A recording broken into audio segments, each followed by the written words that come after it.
बिस्मिल्लाहिर्रहमानिर्रहीम। Welcome to my YouTube channel banking and beyond. उम्मीद करता हूँ आप सब खैरियत से होंगे। आज जिस बैंक में मैं जॉब के हवाले से वीडियो बना रहा हूँ ये बहुत ही ज़बरदस्त बैंक है, बहुत पुराना बैंक है, ग्रोइंग बैंक है और ये बैंक हो सकता है आपका इसमें अकाउंट भी हो या किसी न किसी एंगल से आपने इसको यूज़ किया हो, कभी विजिट किया हो। तो मैं बात करने जा रहा हूँ बैंक अल हबीब के बारे में। बैंक अल हबीब पाकिस्तान का बहुत पुराना और फास्टेस्ट ग्रोइंग बैंक है और इसके पाकिस्तान में बहुत ज़्यादा ब्रांचेस हैं। और मज़े की बात यह है कि ये बैंक जो है तो हबीब मेट्रो, HPL ये तमाम जो है तो एक ग्रुप हुआ करता था, लेकिन फिर बाद में ये अलग अलग हो गए।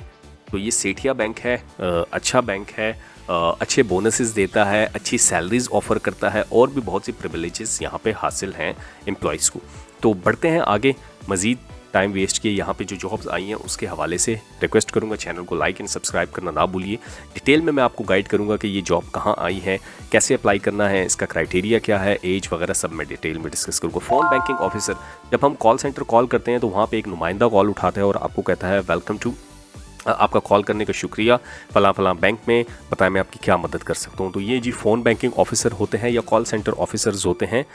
तो ये जॉब आई है बैंक अल हबीब में। इसका जो क्राइटेरिया दिया गया है, मिनिमम ग्रेजुएशन आपकी होनी चाहिए।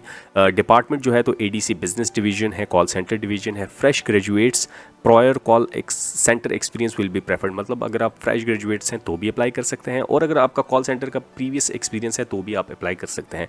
कराची में ये जॉब्स आई हैं। मोस्टली जो कॉल सेंटर्स होते हैं बैंक्स के वो कराची, इस्लामाबाद, लाहौर में ही होते हैं। इसके अलावा बहुत कम बैंक्स होंगे जिनके अदर देन इन एरियाज़ के कॉल सेंटर्स हों, क्योंकि कॉल सेंटर्स में शिफ्ट्स में जॉब्स होती हैं, 8-8 घंटे की 3 शिफ्ट्स होती हैं, तो उसमें जॉब्स होती हैं। एज ब्रैकेट जो इन्होंने दिया हुआ है 27 साल तक के लोग इसमें अप्लाई कर सकते हैं। रिक्वायरमेंट्स के बारे में देखें और क्या मज़ीद रिक्वायरमेंट्स दी गई हैं। देखें एबिलिटी, मतलब जो भी छोटी मोटी रिक्वायरमेंट्स हैं, स्किल्स आपको आनी चाहिए, आप मीट कस्टमर बिहेवियर को समझ सकें, कंफर्ट कर सकें। चूँकि इसका भी एक टैट होता है, ये नहीं कि आपने कॉल की तो आपने घंटों घंटों बात करनी है या आपने कॉल उठानी नहीं है। फिर मुख्तलिफ़ लैंग्वेजेस में आपने बात करनी होती है, जिसमें उर्दू है, इंग्लिश है, पश्तो है, पंजाबी है, इस तरह की लैंग्वेज में बात करना होता है। तो आपने कस्टमर के बिहेवियर को समझना है। अगर एक कस्टमर कॉल कर रहे हैं और आपने पश्तो में बात कर रहा है और आप उससे उर्दू में बात कर रहे हो और आप उसकी बात नहीं समझ रहे, तो मतलब ये फिर वो अच्छी सर्विस क्वालिटी ना हुई। और अगर एक बंदा बात कर रहा है, वो उर्दू में बात कर रहा है और आपको उर्दू की समझ नहीं आ रही, तो ये भी अच्छी सर्विस नहीं है। अगर एक बंदा कॉल करता है और वो इंग्लिश प्रेस करता है और आप इंग्लिश में उससे बात करने के काबिल नहीं है, तो that is not according to service quality. तो आपने कस्टमर के बिहेवियर को भी समझना है। डेफिनेटली कॉल सेंटर्स में जो काम कर रहे होते हैं उनकी शिफ्टें होती हैं और उनके ब्रैकेट्स बने होते हैं कि ये इंग्लिश वाले हैं, ये उर्दू वाले हैं, ये सिंधी हैं, ये पंजाबी हैं, ये वटेवर जो भी लैंग्वेज जितनी भी उसमें अलाउड है, तो उस तरीके से आपने बात करनी होती है। कस्टमर को ट्रीट करना होता है, फिर कस्टमर की चीज़ को समझना भी होता है। कस्टमर आपसे ATM के हवाले से बात कर रहे हो और आप उसको चेकबुक पे के बारे में गाइड कर रहे हो। कस्टमर चेकबुक के बारे में पूछे और आप उसको कह रहे हैं सर SMS के चार्जेस ही हैं, तो फिर आपको पहले ट्रेनिंग दी जाती है। स्क्रीन्स पे चीज़ें आ रही होती हैं आपके सामने, कस्टमर का पोर्टफोलियो खुला होता है। अक्सर आप कॉल करते हैं तो सर आप बताएं आपका पिन क्या है, या पिन से वेरीफाई करेंगे या फिर डेट ऑफ बर्थ और मदर नेम से या लोकेशन से आप उसको वेरीफाई करते हैं। अक्सर हम कॉल करते हैं तो ये 2-3 चीज़ें मैंडेटरी जो होती हैं ये हमसे पूछी जाती हैं। तो इस तरीके से आपने कस्टमर को हैंडल करना होता है। तो आगे बढ़ते हैं कि इसके लिए अप्लाई वगैरह कैसे करना होगा। अच्छा, मैं थोड़ा सा सैलरी और पर्क्स के बारे में बात कर लूँ। इसकी जो सैलरी है मोस्ट प्रॉब्ली जहाँ तक मुझे आइडिया है, चूँकि फ़ोन बैंकिंग ऑफिसर बैंक अल हबीब है, बहुत जाना पहचाना बैंक है, तो इसकी ऑलमोस्ट सैलरी जो है तो 50+ होगी। 50+ मतलब 50 से लेके 55-60 तक इसकी सैलरी हो सकती है। इसके अलावा जो है तो इसमें फेस्टिवल बोनस भी होता है, एनुअल इंक्रीमेंट्स भी होते हैं और फ्यूल अलाउंस वगैरह भी ये लोग देते हैं। बैंक अल हबीब की मैं बात कर रहा हूँ। और इसके अलावा भी यहाँ पे बेनिफिट्स होते हैं इनके कुछ और भी, फेस्टिवल टाइप के अलावा भी बोनसेस वगैरह होते हैं, प्रॉफिट्स के हवाले से भी होते हैं, अच्छी ग्रो कर रहे होते हैं उस हवाले से भी ये एक बोनस और भी दे देते हैं। तो इसमें अच्छे खासे बेनिफिट्स होते हैं। इसके अलावा हाउस लोन ले सकते हैं, कार लोन ले सकते हैं, मेडिकल वगैरह इसमें होता है, इंश्योरेंस वगैरह होती है, ये बैंक्स में सब बैंक्स में होती है। अप्लाई नाउ पे हम क्लिक करेंगे तो देखें एज़ यूजुअल नेम, मतलब आपके सामने ये खुला हुआ है, बताने की ज़रूरत नहीं, आपने ये चीज़ें इसमें दे देनी है। लेकिन सबसे बड़ी चीज़ आपकी CV प्रोफेशनल होनी चाहिए। लोग कहते हैं यार हम अप्लाई करते हैं लेकिन हमें कॉल नहीं आती, तो भाई आपकी CV ठीक नहीं है। अगर आपकी CV सही नहीं है और अगर आप हमसे CV बनवाना चाहते हैं तो व्हाट्सएप का नंबर डिस्क्रिप्शन में दिया हुआ है, वहाँ पे आप जाके मुझसे रब्ता कर सकते हैं। हम आपको प्रोफेशनल CV की सर्विस भी देते हैं। कुछ सर्विस हमारी पेड होती हैं, कुछ विदाउट पेमेंट भी सर्विस हम दे रहे होते हैं, तो वहाँ पे आप हमसे रब्ता करके अगर CV बनाना है या कोई और गाइडलाइन है तो हम आपको वहाँ पे दे सकते हैं। तो सीवी सबसे इंपॉर्टेंट होती है। लोग कहते हैं रिक्वेस्ट तो की होती है लेकिन कोई रिस्पॉन्स नहीं होता। तो सीवी भाई अपनी ठीक करवाएं, उसी की बेस पे सब कुछ होता है, क्योंकि आप खुद प्रेजेंट नहीं हो रहे। Your CV is your presentation. तो आपकी सीवी प्रेजेंटेशन अच्छी नहीं है तो इट्स मीन डैट कि आप अच्छे नहीं हैं। तो सीवी अपनी अच्छी करें, फिर बाकी काम बाद में है। इंटरव्यू तक तो आप तब पहुंचेंगे ना जब सीवी अच्छी होगी। सीवी ही अच्छी नहीं है तो इंटरव्यू में कैसे पहुंचेंगे मेरे भाई।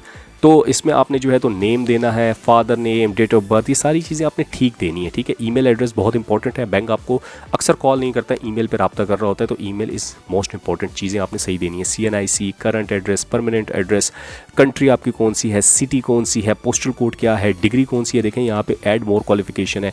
तो अगर आपने ग्रेजुएशन किया हुआ है तो यहाँ पे सबसे पहले आपने अपनी डिग्री सेलेक्ट करनी है, जो भी आपकी डिग्री है। देखें यहाँ पे लिखा है please add latest qualification first, मतलब पहले आपने ग्रेजुएशन देना है, फिर इंटर देना है, फिर मैट्रिक देना है, और यहाँ से आप ऐड मोर कर सकते हैं।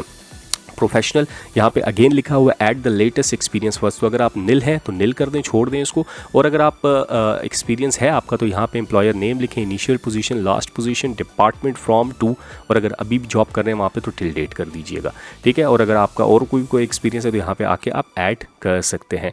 ट्रेनिंग अगर आपकी कोई है, कहाँ पे ट्रेनिंग की है, क्या ट्रेनिंग की है, कब से कब तक की है, तो ये आप सेलेक्ट कर सकते हैं। ऐड मोर का बटन भी इसमें है। स्किल्स आप अपने कोई हैं तो भाई यहाँ पे लिख दे, अगर नहीं है तो इसको खाली छोड़ दें। इसके अलावा जॉब पोजीशन कौन सी है, जिस पोजीशन के लिए आप अप्लाई कर रहे हैं, यहाँ पे हम फ़ोन बैंकिंग ऑफिसर के लिए अप्लाई कर रहे हैं, तो देखिए फ़ोन बैंकिंग ऑफिसर यहाँ पे कहीं ना कहीं आ रहा होगा। सेलेक्ट करें तो यहाँ पे इसको आप छोड़ भी दें, तो क्योंकि हमने अप्लाई ही इसी के लिए कर रहे हैं तो डेफिनेटली यही जॉब होगी, क्योंकि हमने अप्लाई नाउ इसी पे क्लिक किया है। फील्ड ऑफ इंटरेस्ट आपका ऑपरेशंस है, आपका इस्लामिक बैंकिंग है, आपका डिजिटल बैंकिंग है, जो भी है आप यहाँ पे सेलेक्ट कर सकते हैं। Have you applied company before, अगर आपने अप्लाई किया है तो यस कर दें, अगर नहीं किया तो आप छोड़ दें, ठीक है। व्हेन डिड यू अप्लाई, कब आपने अप्लाई किया था, अगर आप यस करेंगे तो डेफिनेटली इनको फिल करेंगे। देखें ये आ गया, ओपन हो गया। अगर आपने नहीं किया तो इसको कर दें, अगर इसको नो ही कर दें तो बेहतर है।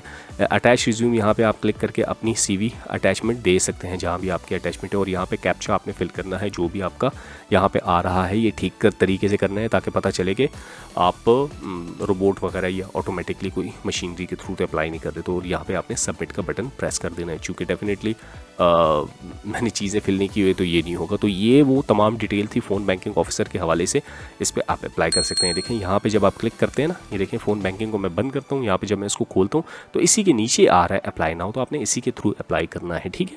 हर जॉब के नीचे अप्लाई नाउ का बटन आ रहा होता है, तो आप इसके थ्रू यहाँ पे अप्लाई कर सकते हैं। तो this is all for today. उम्मीद करता हूँ आपको पसंद आई होगी वीडियो, और चैनल को लाइक एंड सब्सक्राइब आपने ज़रूर किया होगा। मिलते हैं किसी नेक्स्ट वीडियो में, तब तक अपना ख्याल रखें। अल्लाह हाफिज़।